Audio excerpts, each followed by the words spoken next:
On a beaucoup glosé sur l'homoérotisme dans le cinéma d'action américain, et plus particulièrement dans celui des années 80 et 90. La sortie récente de Top Gun Maverick est venue raviver les souvenirs d'un été 1986 chargé en testostérone et en désirs réprimés.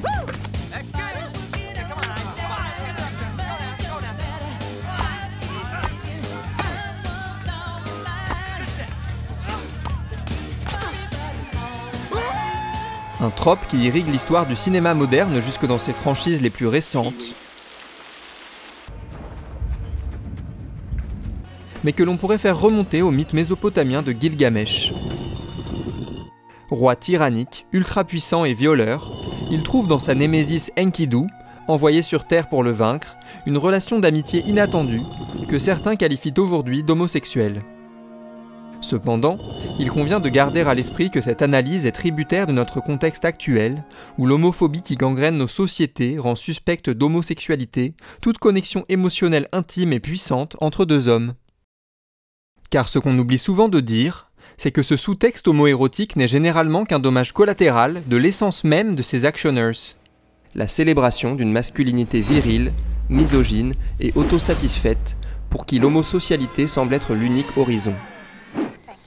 En somme, une masculinité si terrifiée par les femmes qu'elle se replierait sur elle-même, engoncée dans un érotisme phallocentré quasi obsessionnel. Mais parmi les artisans de cette forme, une femme s'est attaquée de front à la question de la masculinité et du désir, dans un film charnière qui marquera l'histoire du cinéma d'une pierre blanche. Il s'agit bien sûr de Kathryn Bigelow et de son 4e long métrage Point Break.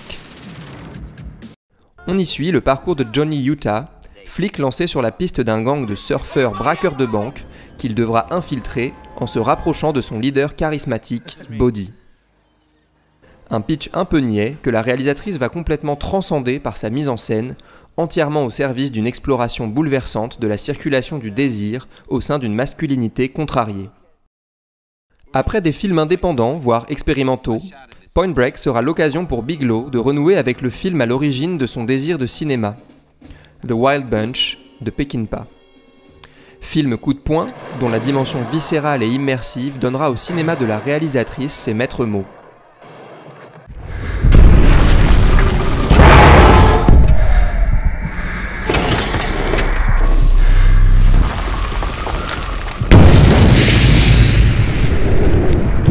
On notera au passage que The Wild Bunch pourrait lui aussi être rattaché à cette tradition de film aux personnages masculins ultra virils, cultivant une homosocialité trouble. Si la réalisatrice américaine est désireuse de proposer une expérience intense et immersive, avec cette galerie de personnages qui font de l'adrénaline leur raison de vivre, elle rompt avec le tout venant des blockbusters de l'époque par son casting. En effet, le héros d'action reaganien des années 80 était avant tout un amas de muscles ultra performants et sans faille, exemplairement incarné par Stallone ou Schwarzenegger. En luttant pour imposer Keanu Reeves dans le rôle de Johnny Utah, la cinéaste invente avant tout un corps, svelte, félin, doté d'une sensualité délicate. Le personnage de Tyler, lui, se pose en contrepoint intéressant, présenté comme plus masculine que le héros avec ses cheveux courts, sa maîtrise du surf et son franc-parler.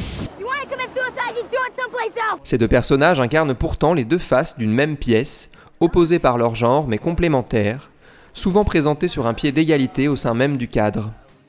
Leurs similitudes anatomiques sont notamment soulignées dans les scènes de surf, grâce à la lumière en contre-jour, qui nous donne à voir deux silhouettes quasi identiques.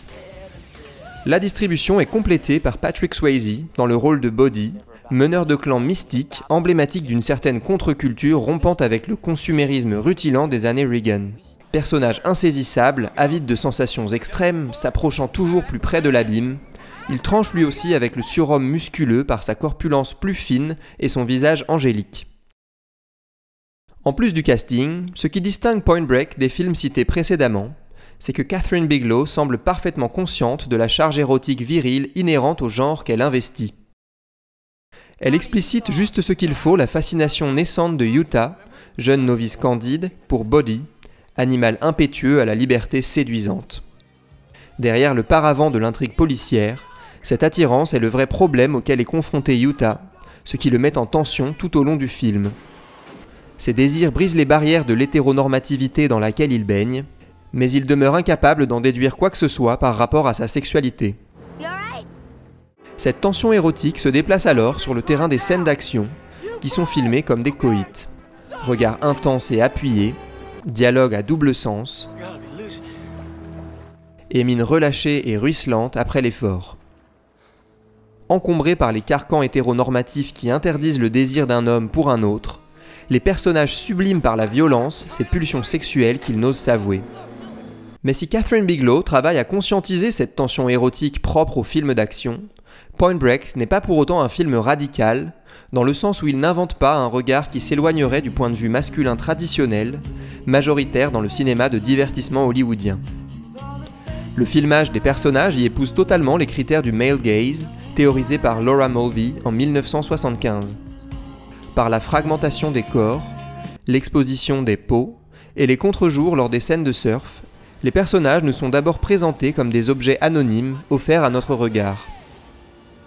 Mais la cinéaste parvient tout de même à subvertir ce regard en l'apposant indifféremment à des corps féminins et masculins, échangeant par instants les places habituelles d'hommes regardeurs et de femmes contemplées.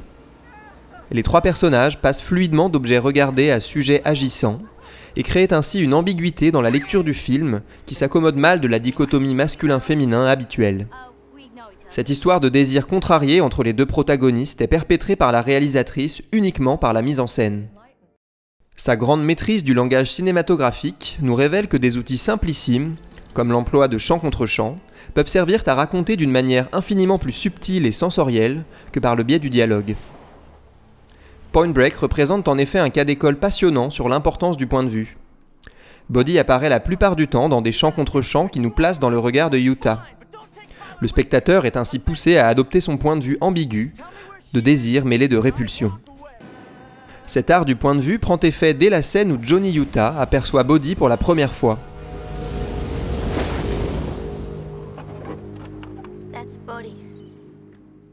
Une triangulation du regard s'installe entre Tyler, Johnny et Body, catalyseur d'une circulation du désir. Une scène qui travaille la tension entre le désir hétérosexuel de Utah pour Tyler et son attirance pour Body, dans laquelle Kathryn Bigelow n'hésite pas à briser les règles de continuité spatiale pour nous faire ressentir le trouble. Comme le remarque le critique américain Sam Raymer dans Young, Dumb and Full of Cum, Point Break's Homoerotic Haze in 5 Acts, quand Utah regarde Body pour la première fois, sa perspective obéit aux lois de la continuité spatiale. Mais à mesure qu'il regarde, les plans de Body passent de l'autre côté de l'axe, brisant ainsi la continuité. Ce que l'on s'apprête à voir est le basculement de Utah dans une rêverie homoérotique de Body. La puissance de ces plans contraste avec les plans généraux de Utah et Tyler, souvent cadrés ensemble, renforçant l'idée que les sentiments homoérotiques de Utah se font plus intenses et prévalent sur ses sentiments pour Tyler. Cette circulation du regard, transmise par la mise en scène, participe d'un trouble dans la multiplicité des désirs sexuels des personnages, plus qu'à la mise au jour d'une homosexualité refoulée, fondée sur une opposition binaire masculin-féminin, hétéro-homo. Une binarité dont le personnage de Keanu Reeves reste prisonnier et qui nourrit en lui une frustration grandissante. Exemplairement dans la scène de la fête, où Johnny découvre Body dans les bras d'une fille et affiche une mine déçue, comme trahi par son amant infidèle. Le personnage de Tyler, pratiquement offerte par Body à son jeune aspirant, fait alors office de relais sexuel permettant de délayer le désir homosexuel réciproque des deux personnages masculins. Nous revient alors à l'esprit cet extrait de King Kong Theory de Virginie Despentes. Ils nous expliquent tout le temps combien ils aiment les femmes, mais on sait toutes qu'ils nous bobardent. Ils s'aiment, entre eux. Ils se baisent à travers les femmes. Beaucoup d'entre eux pensent déjà aux potes quand ils sont dans une chatte.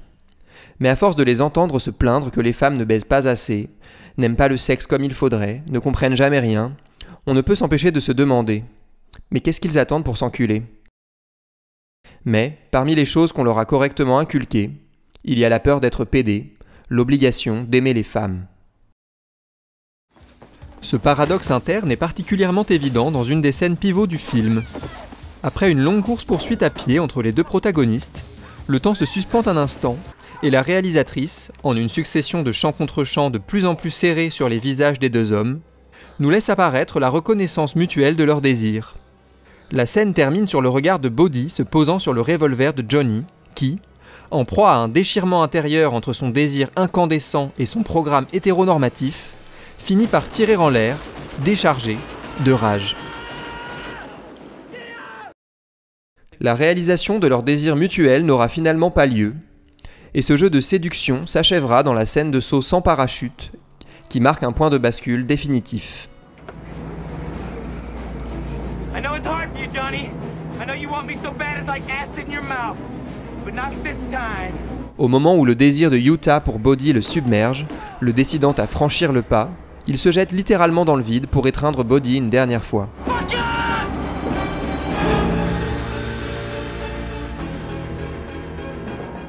Bien qu'antagonistes, les deux personnages font preuve d'un désir d'étreinte réciproque dans cette scène, puisque Bodhi refuse jusqu'au dernier moment d'ouvrir son parachute.